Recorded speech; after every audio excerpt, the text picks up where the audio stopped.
Hi friends, good morning to all. Today we are going to learn the topic sexual reproduction in flowering plants.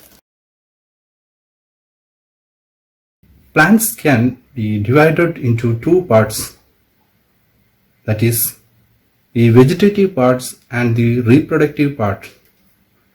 Vegetative parts, which includes roots, stems and leaves, whereas the reproductive part of an angiosperm is flowers. Flower is a fascinating organ of angiosperms. All flowering plants show sexual reproduction, and we know that humans have intimate relationship with the flowers. We have been used the flowers as symbol of love, affection, happiness, grief, mourning, and different other occasions. Flowers arise from the floral primordium, and to a biologist, flowers are morphological and embryological marvels, and flowers are the site of sexual reproduction. We can study reproduction in flowering plants under which are pre-fertilization events, fertilization, and post-fertilization events. The pre-fertilization events, which include the gamete formation, which is microsporogenesis and megasporogenesis. Microsporogenesis is the process of formation of male gametes in the microsporangium, and megasporogenesis is the process of formation of female gametophytes or the megasporangium. And in the pre-fertilization events, next event is the gamete transfer, which is known as pollination.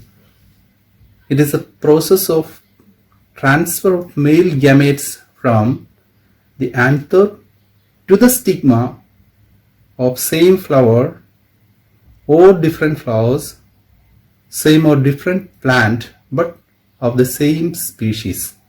Okay, well, it includes autogamy, geitonogamy and xenogamy.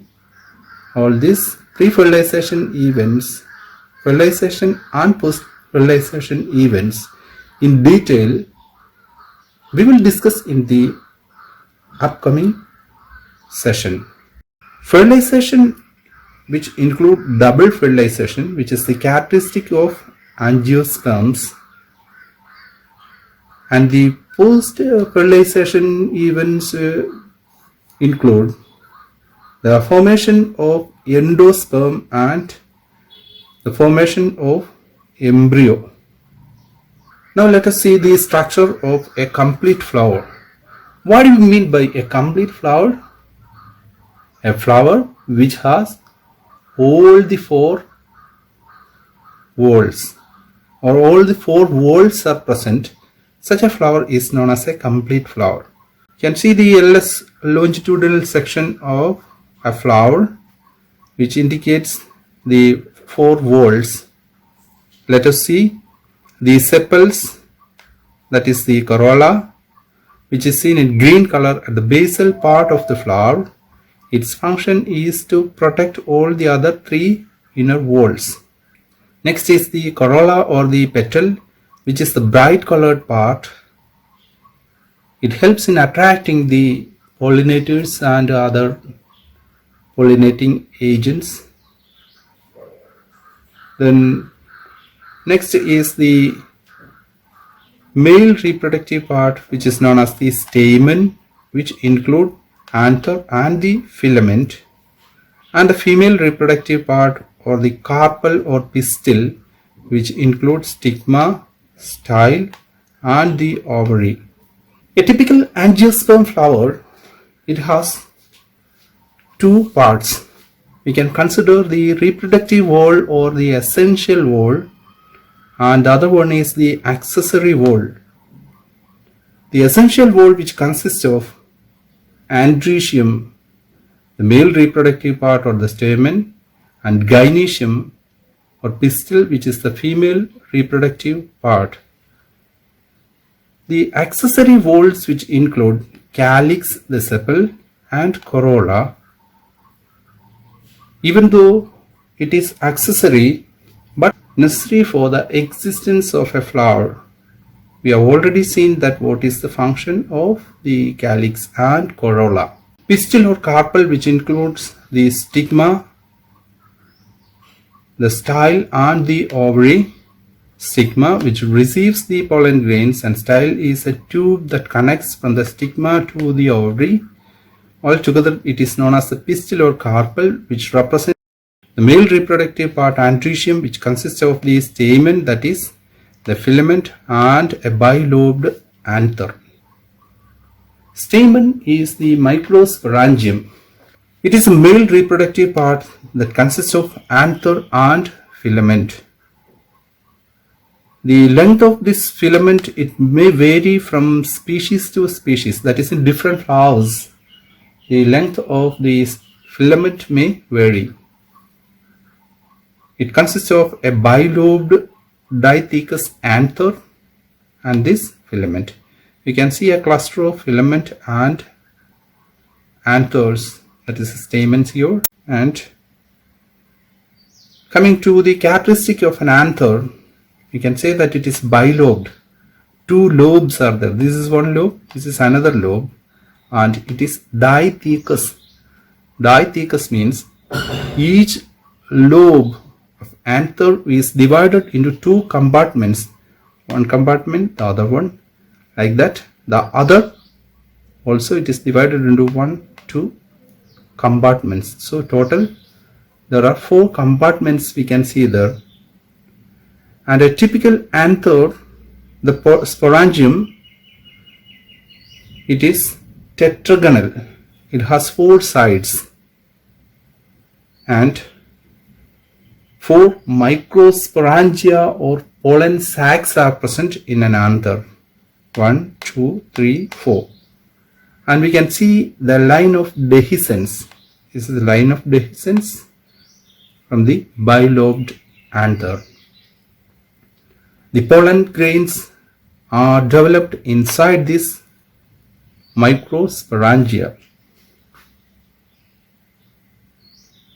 Coming to the anatomy of microsporangium, the cross-section of anther, which shows like the structure which looks like a butterfly. You can see that what are the parts of it.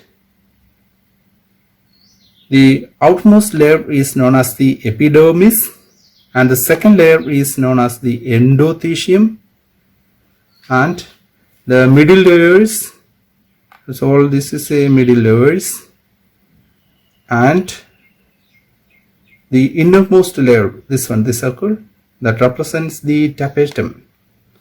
Tapetum, which encloses the sporogenous tissues inside it. You can see a portion enlarged portion. Outermost layer is the epidermis, which is usually made up of a single layer, and the second layer is the endothecium, and the middle layers usually 2 to 3 layers, and this is the middle layers, and the innermost layer is the tapetum, and it encloses the microspore mother cells or the sporogenous tissues inside it. The characteristics of microsporangium, once again let's see. Epidermis is the outermost layer, which is usually a single layer. Endothecium is the second layer, that's also a single layer. And the middle layers, inside we can see 2 to 3 layers, that is this part. And the innermost layer is the tapetum, which encloses the sporogenous tissues. The first 3 layers, that is the epidermis, endothecium, and middle layers, it is protective in function, whereas the tapetum, its function is to nourish the developing sporogenous tissues, microspore mother cells. And we can also see the connective tissue here. Next is microsporogenesis. What is microsporogenesis? It is a process of formation of pollen grains or the male gametes. Each cell of sporogenous tissue is a potential pollen mother cell, PMC, which has the capability to become pollen grains. So we can say that they are the future pollen grains. But some of them forego this potential and become pollen mother cells or microspore mother cells. This microspore mother cell undergo meiotic divisions. You can see here the microspore mother cell undergo first meiotic division and it forms a microspore dyad, and second meiotic division it results in the formation of a microspore tetrad, that is a cluster of 4 haploid cells. As the anther matures, the microspores dissociates from the tetrad, that each one will dissociate from the tetrad and develop into pollen grains. The nucleus of the microspores also divide mitotically to form large vegetative cell and a small spindle-shaped generative cell. So we can see that 2 haploid male gametes are formed from each microspore tetrad. Now let us see that some of the simple numerical questions, usually it is being asked in the board examinations. Okay, how many pollen grains can be formed from 50 pollen mother cells? And the second question, a bilobed diathecus anther has 100 microspore mother cells per microsporangium. How many male gametophytes can this anther produce? We have seen the structure that a microspore mother cell finally will give rise to 4 pollen mother cells, isn't it? Okay. So 50 pollen grains, that results 50 microspore mother cells results in 200 pollen grains. You can see that one pollen mother cell can give rise to 4 pollen grains. So 50 into 4, 200 is the answer. The second question, a bilobed diathecus anther. An anther is bilobed and it is diathecus also. So how many sporangia are there? One microspore mother cell give rises to 4 pollen grains, pollen mother cells. Therefore, 100 microspore mother cell give rises to 400 pollen. 1600 male gametophytes can be produced because a bilobed diathecus anther has 4 microsporangium. And one microspore mother cell can give rise to 4 pollen grains. So 400 microspore mother cells can give rise to 1600 male gametophytes. Okay, this type of simple numerical questions can be asked from this concerned part. Coming to the next is the pollen grain. Pollen grains are normally spherical in size and spherical in shape. They have 2 cell walls. The outer wall is known as the exine. It is irregularly thickened and hard. It is made up of a substance called sporopollenin. Sporopollenin is resistant to chemicals and other external forces. And it also has some different architecture. At places, the exine is thin or absent. Such places are known as the germ pores. Okay. The second layer is known as the intine. It is a thin fold and that's made up of cellulose and pectin. And germ pores are places where exine is either absent or thin. You know what is the significance of this germ pores. Through these germ pores, pollen germination occurs. At the mature stage, the pollen grain has two cells, a large vegetative cell and a small generative cell. You can see the photograph of some of the pollen grains enlarged size with the egg sign with various type of architecture. You can see this is the three-dimensional representation, which the egg sign, which is made up of sporopollenin, and germ pores are shown here. This is the sectional view of a pollen grain. You can see this outermost layer thickened egg sign, and the inner layer is intine. And this is a large cell, the vegetative cell, and the small spindle shaped generative cell, and the thin exine region, which is known as the germ pore.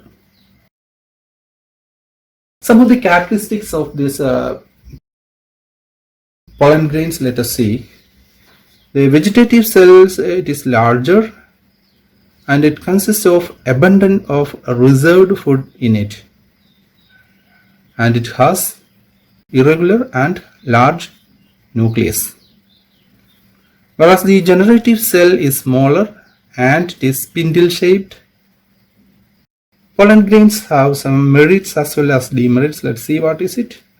Pollen grains of many species can cause allergy, bronchial afflictions like asthma, bronchitis, etc. Out of which a typical example is Parthenium. You can see here Parthenium, which is also known as the carrot grass, which has a severe effect of allergy in different people. You can see a pictorial representation here for representing the allergy.